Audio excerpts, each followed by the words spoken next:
నిజంగా మా వెంకీ కుటుంబలాను ఈ నితిన్ వీళ్ళిద్దరు కలిపి డేవిడ్ వార్నర్ గారిని పట్టుకొచ్చారు.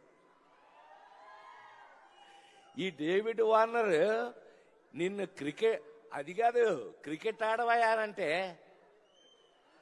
అంటున్నాడు. దొగ్గమ్మడాడు మామూలుడు కాదండి వీడు. ఏ Warner B warning.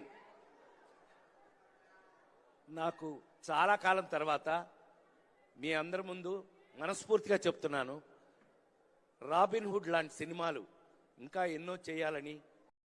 Hi hello welcome to ప్లటాగిస్. రీసెంట్గా రాబిన్ హుడ్ అనే సినిమా ఫంక్షన్లో Rajendra Prasad international cricket player అయిన డేవిడ్ వార్నర్ గురించి కొన్ని మాటలు అనడం జరిగింది. దాని మీద సోషల్ మీడియాలో కొంచెం దుమారం రేగుతుంది.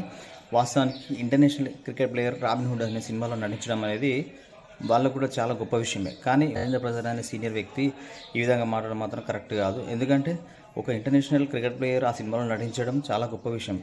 అలాంటిది ఆయనను పొగడాల్సింది పోయి దొంగముండా కొడుకు వల్గర్ మాటలు మాట్లాడడం జరిగింది. సో ఏదేమైనా కూడా అది కరెక్ట్ కాదు.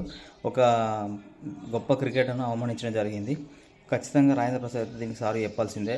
తను ఎంత సీనియర్ యాక్టర్ అయినప్పటికీ కూడా ఈ విధంగా మాట్లాడడం అనేది కరెక్ట్ కాదు.